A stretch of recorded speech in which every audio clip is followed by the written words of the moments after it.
आज मैं गोलोकाधिपति राधा वल्लभे मुरली मनोहर श्याम सुंदर बांके बिहारी गोपाल मुरलीधारी भक्त वत्सल द्वारकाधीश वासुदेव भगवान श्री कृष्ण के मुख से निकले हुए श्रीमद् भगवत गीता की महिमा का वर्णन करने जा रही हूँ, जो पूर्णतः सत्य घटना पर आधारित है। नमस्कार भक्तों, आप सभी का हमारे चैनल अनोखे भक्त की कहानी में स्वागत है। आज की यह अनोखी कहानी जो एक ऐसे नगर की है जहां रामदेव नौकरी के कारण अपने गांव तथा परिवार से दूर यहां इस नगर में रहता था। रामदेव वैसे तो एक अच्छा और सरल व्यक्ति था। वह बेवजह किसी से न तो उलझता था और न ही किसी के झगड़े में पड़ता था, पर उसमें एक बुराई भी थी। वह यह थी कि वह एक नास्तिक था। वह ईश्वर के अस्तित्व को नहीं मानता था। उसका मानना था कि व्यक्ति जो भी प्राप्त करता है वह अपनी मेहनत से प्राप्त करता है, न कि ईश्वर की कृपा और दया से। रामदेव का पूरा परिवार उसे इस बात को समझाने में लगा रहता था कि व्यक्ति को अगर अपनी जीवन यात्रा को सुगम बनाना है, यदि उसे सभी समस्याओं का सुगमता से निदान पाना है और अपने कर्मों को सही दिशा देनी है, तो ईश्वर की आराधना और उनके नामों का अवश्य जप करना चाहिए, क्योंकि ईश्वर ही हमें हर समस्याओं से लड़ने का साहस देता है और क्षमता देता है। लेकिन किसी के भी बात का रामदेव पर असर नहीं पड़ा। एक समय की बात है, रामदेव अपने कार्यस्थल में अधिक काम होने के कारण वह आधी रात को अपने घर के लिए निकला। चूँकि रात अधिक हो चुकी थी, इसलिए रामदेव भी तेजी से कदम बढ़ाकर घर की ओर चलने लगा।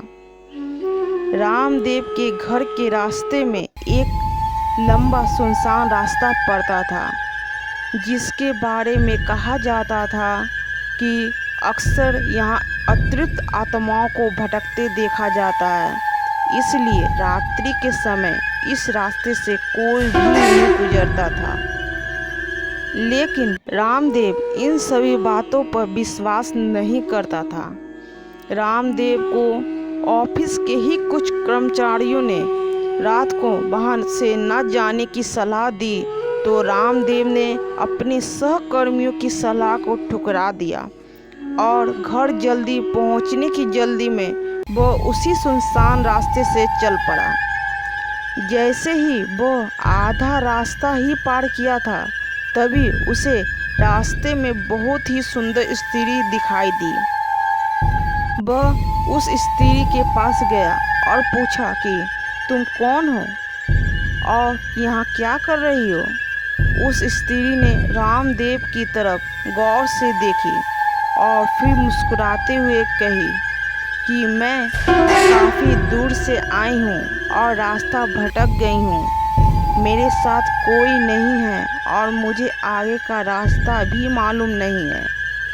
मैं कई दिनों से यहाँ भटक रही हूँ। यह कहकर वह स्त्री चुप हो गई। कहा जाता है ना, जहाँ सुमति वहाँ संपत्ति नाना, जहाँ कुमति वहाँ विपत्ति विधाना। कुछ ऐसा ही हुआ रामदेव के साथ। अपनी कुमति के कारण उसने स्वयं एक बड़ी मुसीबत को आमंत्रित कर लिया। रामदेव ने हंसते हुए उस स्त्री से कहा कि आप घबराएं ना, मेरा घर यहीं पास में ही है। आप मेरे घर चलिए और जब तक आपका मन करे आप वहाँ रहें। रामदेव की यह बात सुनकर वह स्त्री भी अपनी कुटिल मुस्कान के साथ खुशी खुशी उसके साथ घर चली गई। उस स्त्री को अपने घर में लेकर रामदेव आया। उस स्त्री के पैर रामदेव के घर में पड़ते ही एक बड़ी नकारात्मकता उसके घर में फैल गई।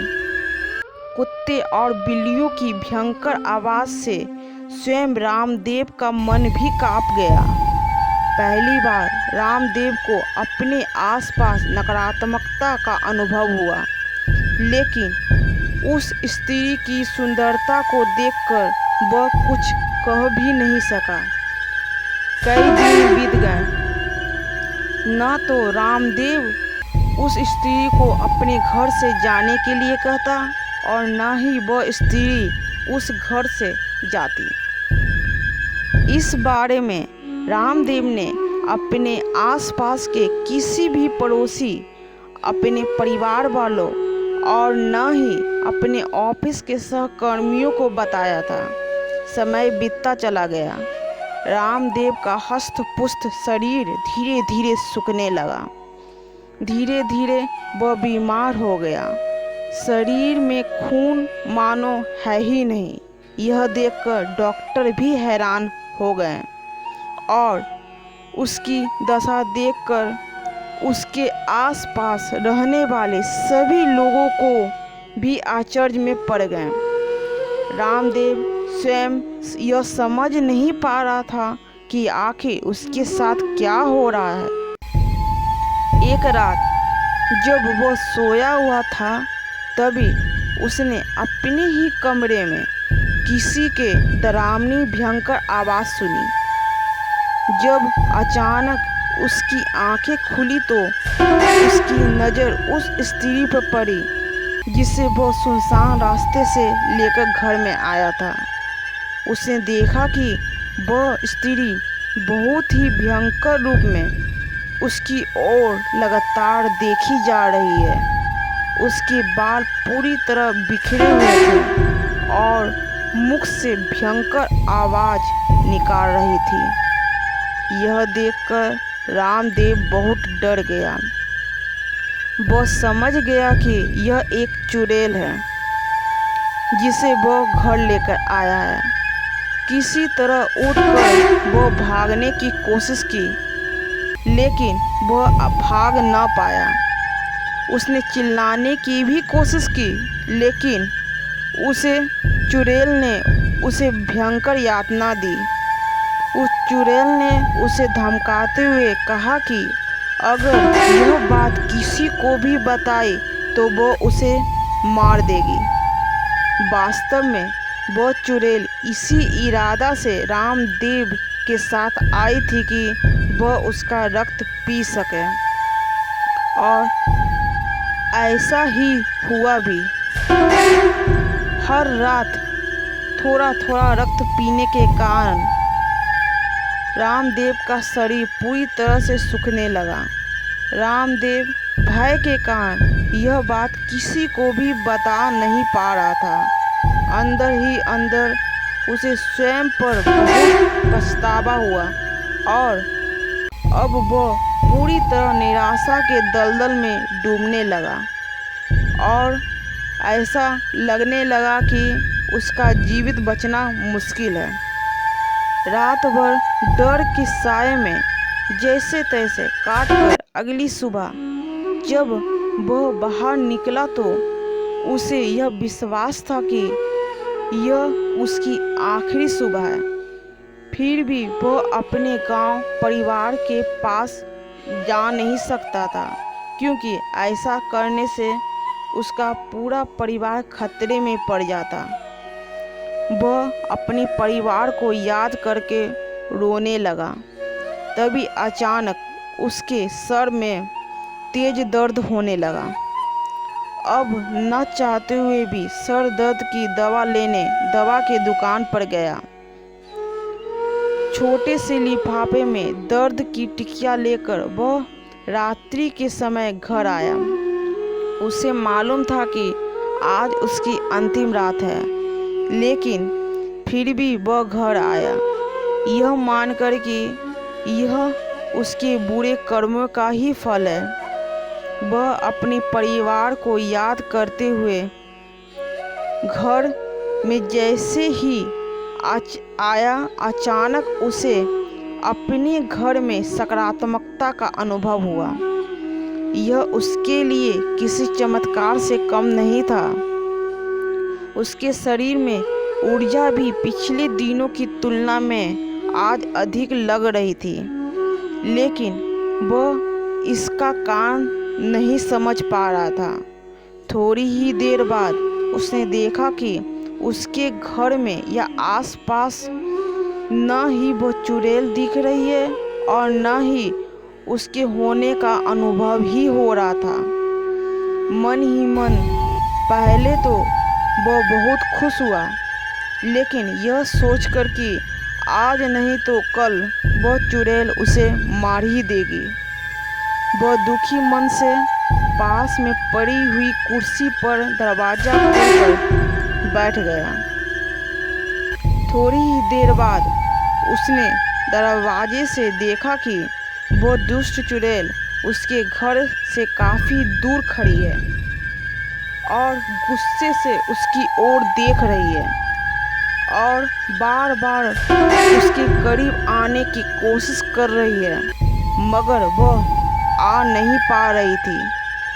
यह देखकर रामदेव भी आश्चर्य में पड़ गया। थोड़ी ही देर बाद उस चुड़ैल ने गुस्से में उससे कहा कि तुम्हारी जेब में जो भी लिफाफा है उसे दूर फेंक दो, नहीं तो मैं तुम्हारी जान ले लूँगी।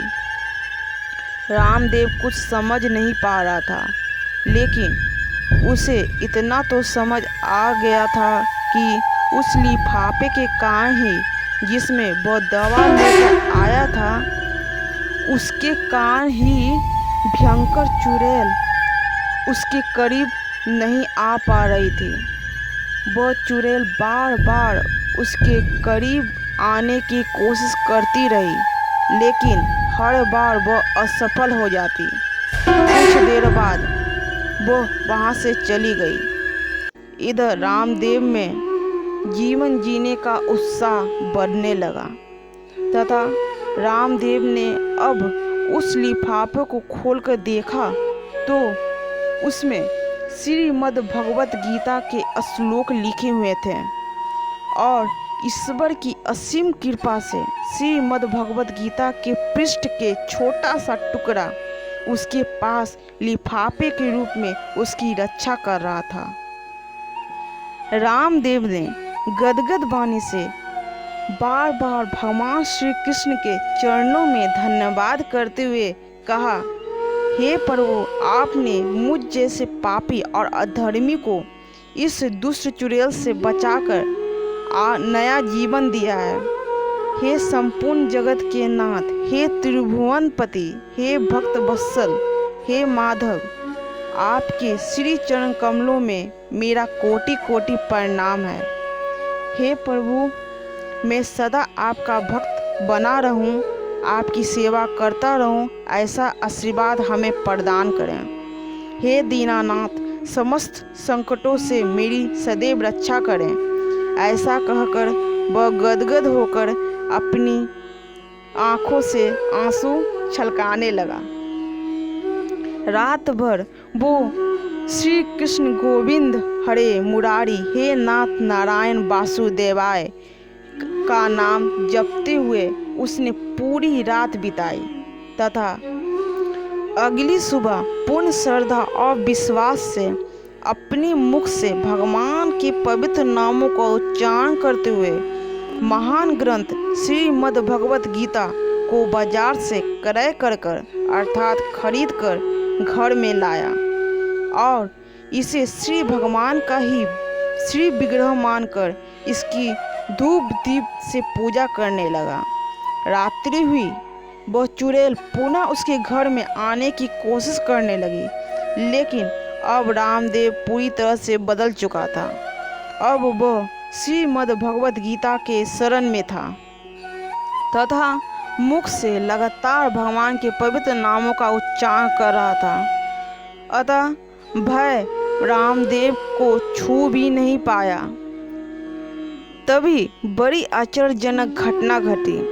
रामदेव ने देखा कि एक दिव्य प्रकाश श्रीमद् भगवत गीता से निकला, जिससे वह दुष्ट चुड़ैल जलकर वहीं भस्म हो गई। ऐसा दिव्य चमत्कार रामदेव ने अपनी आंखों से स्वयं देखा। अब उसका भगवान पर विश्वास और बढ़ गया। उसने नेत्रों में अश्रु लिए तथा गदगद वाणी से भगवान श्री कृष्ण को धन्यवाद करने लगा। भक्तों, आज की यह कहानी हमें बताती है कि जिस तरह से अज्ञ से जाने या अनजाने में किसी का भी स्पर्श हो जाए तो वह उसे जलाती ही है, ठीक उसी प्रकार भगवान का नाम और भगवान की लीलाओं से जुड़े ग्रंथों के संपर्क में आने पर अपना दिव्य प्रभाव जरूर दिखाती ही है। और यहाँ जो साक्षात श्रीमद् भगवत गीता का स्पर्श स्वयं रामदेव ने किया था, जो साक्षात भगवान श्री कृष्ण का ही साक्षात विग्रह है। वसुदेवं सुतं देवं कंसचाणूरमर्दनं देवकी परमानंदं कृष्णं वंदे जगद्गुरुं। जय श्री कृष्ण। धन्यवाद।